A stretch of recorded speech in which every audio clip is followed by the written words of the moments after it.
Welcome to a new episode of Prison X. First off, I want you to know that we are not changing the format, but we did take some measures to do something a little different. I recently had an opportunity to sit down with an officer that is active right now in a correctional facility, was willing to sit down and give us the ins and outs of what's happening in the correctional facility today. So in order for him to be truthful and upfront, he wanted to remain anonymous so there was no backlash from work on either side of the jail cell. Here we are, Prison X, uncut and raw. 10, 9, 8, 7, 6, 5, 4, 3, 2, good. So I appreciate you sitting down with me today, working on this Prison X story. I'm normally not in the film, but due to the circumstances of your anonymity, we're gonna keep it that way. So, what's some of the things that you see happening in corrections? Well, first off, as soon as you come to jail, your individuality is taken away from you. You become just a number, a body. It's our job to make sure you're fed, you're housed, you're safe, and basically that's it. We don't care your story, why you're there, and that's our job, your safety, health, and the security of the facility. What is the biggest misconception that I guess people can have about inmates, or police officers, or correction officers, especially in a correctional facility? Well, first off, everybody that comes to the jail that I work at it doesn't matter what you're arrested for. If you go to jail, that's where you come. Right. So you could be a 17-year-old that, got arrested for stealing gum at 7-Eleven. Right. Or you're the 25-year-old that just murdered his friend and his girlfriend, and that's the person that, you could be around. And the question I get asked a lot is, well, there's really not any bad people there, right? Right. And there's very, very bad people there. And, and our job, there's a stigma that seems in the past couple of years has blown up, that we're bad, we're racist, Right. And it's not. Speaking for myself. Well, everyone is not. Right. There is racism. Yes, there is. Yeah, Mhm. but go ahead. Just like not every inmate is bad. Right. He might have did a bad thing, a dumb thing, but Right. It happens. And to me, my job is, you're an inmate. You're not a black inmate, a white inmate, a Spanish inmate, a Chinese inmate. You're an inmate. Right. And I'll treat you, if you act the way you're supposed to act and act according to the rules and obey the rules and respect other people, other inmates and officers, you'll get through your time the best you can. On the police side or on the correction side, right? Right. That don't necessarily work with inmates though. And so what are some of the things that an inmate may face with other inmates that you saw with your own eyes? Well, it's a predatory environment. As soon as you get, you go in, you'd be surprised how many of these guys know each other. Guys come in and it's like, you're meeting somebody out at the club. Everybody's excited to see everybody, but it's not like that. You're gonna come in there and the first thing you do is you're getting eyed up and down, seeing what you look like, how you act, what you're there for. Right. We don't tell inmates, but they find out. They have TV, they have newspapers, and if you're weak, you're gonna get preyed upon. You're gonna buy things through commissary, and other inmates are gonna take it from you. And if you don't do what they want, that's where the violence comes in. It's a violent place. I've seen people assaulted and hurt. Right.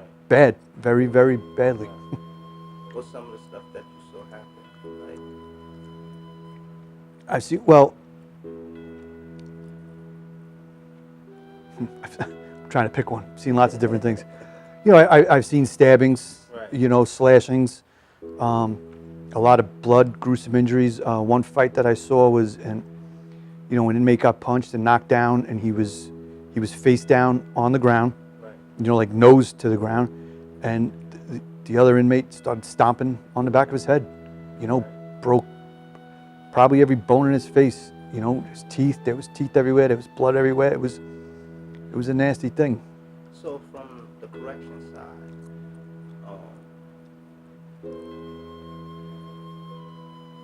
why do you think the inmates have so much aggression towards correction officers? Or why would they? Just in your opinion, not. Some don't, you know. You know, I see a lot of the same guys in and out, Right. you know, and they're bad guys, and you know, I'm not hanging out with them when, you know, when they're not in jail, but we get along in there. You know, it's a working relationship. You know, I didn't put you there. You know, Right. I'm not that I think they should be mad at the cops that arrested them, but you can, You do the crime, you do the time. you know, you can understand why maybe, you know, there's that us versus them attitude, and you know, I have a uniform on, I'm in a position of authority in it, and some people just don't like getting told what to do, but you know, that's what happens in jail. You're told when it's time to wake up, you're told when it's time to eat, when you can go outside for an hour, not when you want, when we tell you can. Right. You know, when, okay, you can take a shower, okay, you can make a phone call, now it's time for bed. Grown men don't like to be told that, but that's So part of the, that's position these young guys put themselves in right. when they say, I want to live this lifestyle or I want to commit this crime. This is what they're subject to. hmm What advice can you give to anyone that's actually, you know, watching right now from your perspective to deter them from going to jail? It's not a place you want to be. You know, you might see older people, you know, the guy that's the coolest dude from the neighborhood, you know, and he just did 2 years or 6 months or 30 days. It's not what you want stripped away from you, you know, when you do that. It's not a fun place to be. It's not a nice place to be. Like I said, your individuality is gone. You're gonna get hurt. It's not fun. It's not clean. And you know, you might think it's cool, but you know, eventually, you know, you're gonna grow up, and these guys. There's a saying that goes around. A lot of these guys are either going to end up in jail for the rest of their life or dead. I could probably rattle off 10 or 15 names of guys that I've seen coming in and out of jail and that are dead now.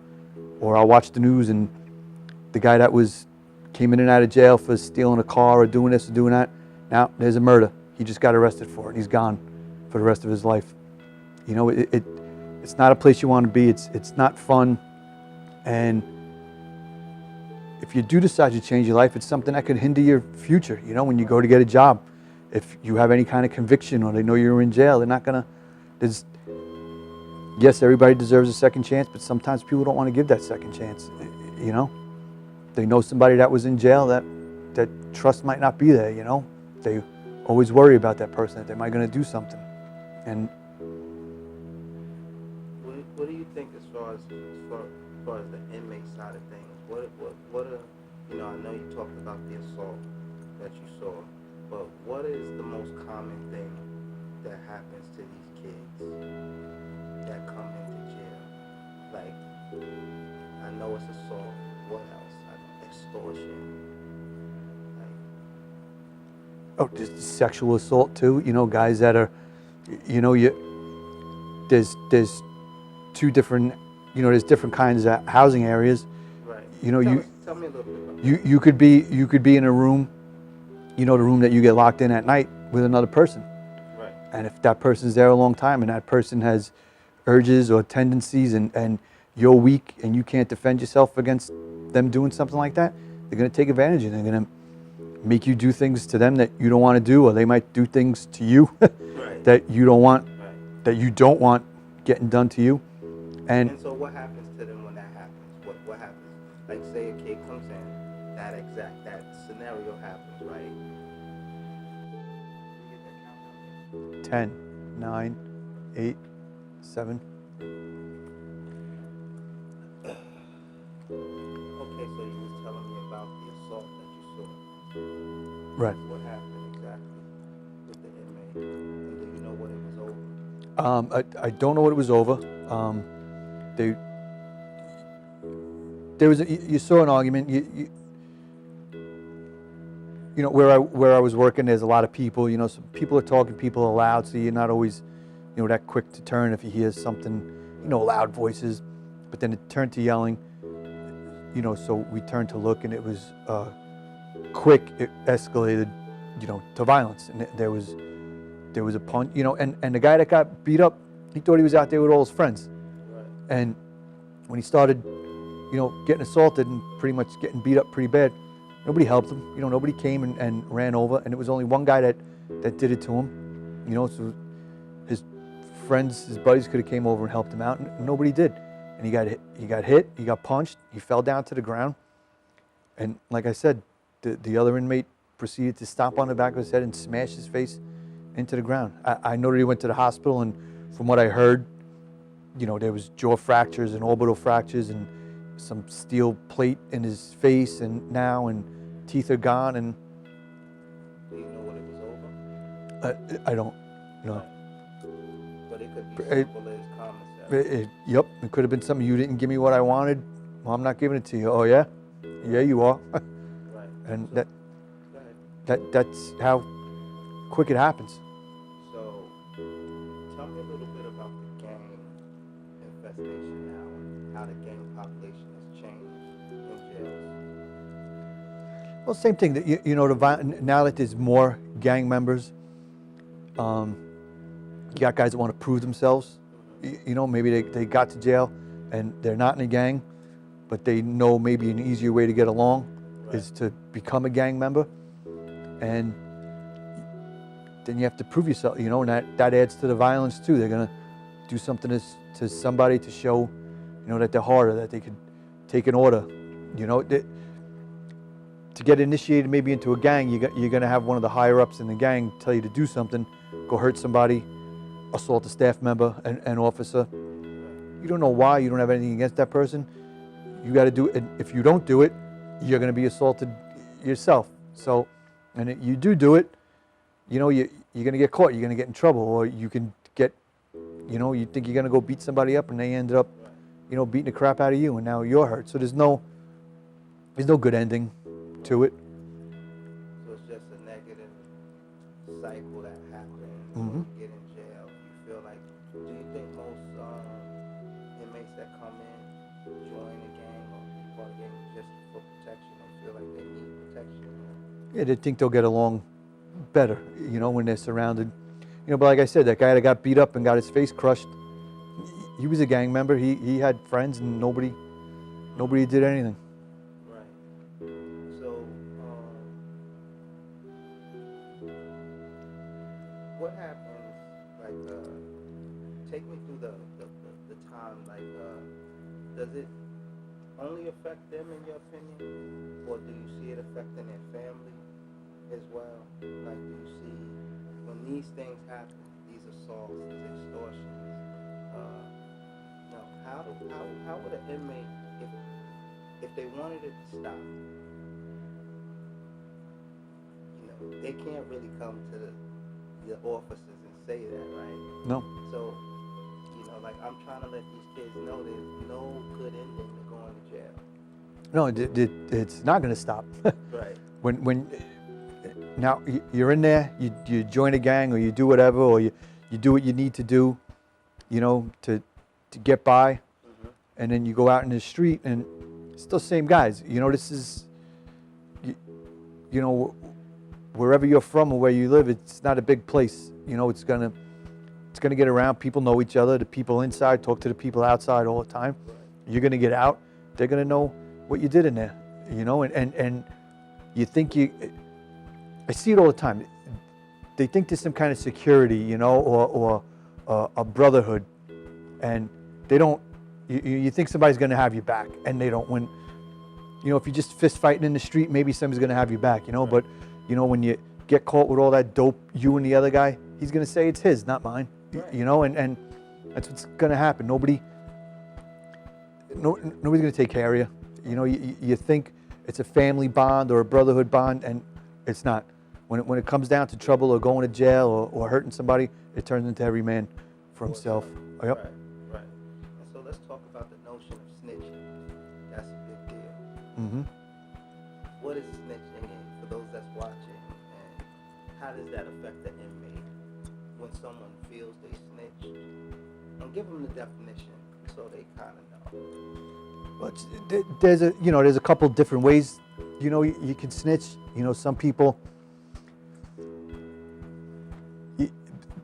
The biggest thing is keeping yourself out of trouble by telling on somebody else, or if you get caught for doing something and it wasn't you, right. Or they want to know who else did it with you, and we all know that stupid saying, snitches get stitches, right? It's it didn't fall out of the sky. Right. It's there for a reason. If you snitch, you're gonna get hurt. You're going to get hurt bad, and then you're going to have that reputation as a snitch, and you're going to get out of jail, and you're going to go home, and the people in your neighborhood are going to know that you snitched. And so a lot of times, these new guys that come into jail, I'm not talking about the vets, the in and outers, but the new guys that I want to kind of send this message to, they think there's some kind of protection that the police officers are going to protect them when they get in there, when they get into some stuff. What's that myth? Let's break that myth right now. Well, maybe if you're standing right next to me, I can protect you, but that doesn't happen. Right. Lights go out. Inmates go to yard. There's spots, areas in the jail where officers can't see, and if somebody wants to get you, they're gonna get you. There's no full-time protection in there. We do our 9, 8.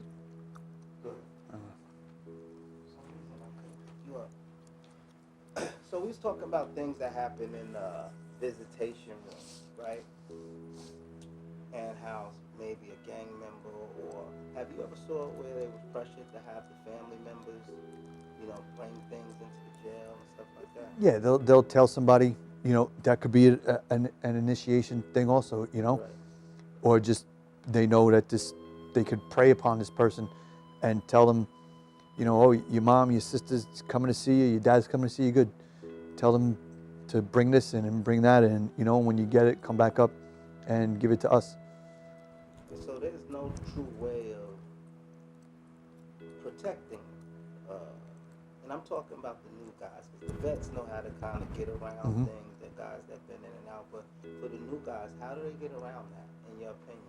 Have inmates ever come to you and said, listen, I don't want to do this, but they're making me do X, Y, and Z? Have you ever encountered that? It happens. We have a certain staff, that deal with internal. Right. We have a gang staff, a security staff, and right. and I have had people come to me and say that, I just forward it to one of those other officers, and they look into it, and but it doesn't happen too much because they know they're putting their safety in jeopardy when they do something like that. So, just to reiterate, they can't really come to an officer if they had an issue, and then they really can't. So that you kind of like forced in a position, sometimes, not all the time, but forced in a position most of the time where you have to do something that if you really didn't want to do it, you have to do it. Yeah, you have to do it, and there's probably not going to be a good consequence to it. Right. So we didn't talk about the process of them going to court and all of that. How does that work? Like when they got to go to court and stuff like that? Well, like I said, almost like cattle. Whoever's going to court, we wake them all up in the morning. We have holding pens where they go down. Everybody gets hooked together on a chain, gets loaded on a bus, and driven to the courthouse. Right. Off the bus, put into cells, handcuffed, unhandcuffed, back again, and then back to jail. So it's not like you said. I think it's a psychological thing for a lot of cats to kind of be going through like you said, after they come from a visit, they're gonna have to, show they, pull their pants down, spread their ass, lift their balls. Yep. And this is the routine. Yep. And you think that the reason why a lot of guys that's locked up have an issue because they don't particularly like authority? That's mostly because of it. I would say that's the biggest. Right. You know, especially a guy that a criminal's interaction with law enforcement is probably going to be mostly negative. You know, Right. he's not the guy that was in a car accident and we helped him or did Right. CPR on his mom. You know, they're the people that, locked you up, but it's because of what you did. Right. It would be great if a cop can drive around all night and not arrest anybody. That means everything's safe, everything's good, everything's fine. It's not what they want to do. So my question to you is it when it comes to I guess a lot of negativity in jail, who's it happening more with? Is it black inmates? Is it Spanish inmates? Is it white inmates? Is it across the board? Like, who you feel is the most violent right now? But any of the gangsters, you can have a problem with any kind of individual. There's also a mental health issue with a lot of people that are in jail, and those kind of people are dangerous too, because that can go from talking to all of a sudden somebody loses their mind and they're going crazy. Have you seen that happen before? Yeah, yep, Right. yeah, and that's something you have to be careful of too. You just have to watch and be alert, and understand, understand what's happening. Right. So, yeah, that's the gentleman I spoke to. Oh, he's got me. So, like I said, man, I want to thank you for giving us your perspective on, just from the different side. Normally, we talk to a lot of guys that was in, tell us their experience and how they can change their life. So, lastly, in regards to advice, what kind of advice would you give a kid right now that may be walking down the wrong path, and let him know what he has to expect? You might think it's glamorous because of what you see on TV, but it's not real life. The ending is never good. You're not gonna ride off to the sunset in your nice cars with all your good-looking women and all your money. It's not gonna happen. Like I said, you're gonna come to jail. You're stripped of your individuality. Your wife's gonna leave you. Your girlfriend's gonna leave you, or God knows what she's doing when you're in there. And like I said, you might have to do things that you don't want to do. You think you're big, bad, and tough, but that's gone when you get there. You're gonna do what somebody tells you to do, and it's not the glamorous thing that people portray it to be, and I've seen it. I want to thank you once again for giving us the opportunity to sit down and talk with you. Y'all just watched Prison X, and that's his story.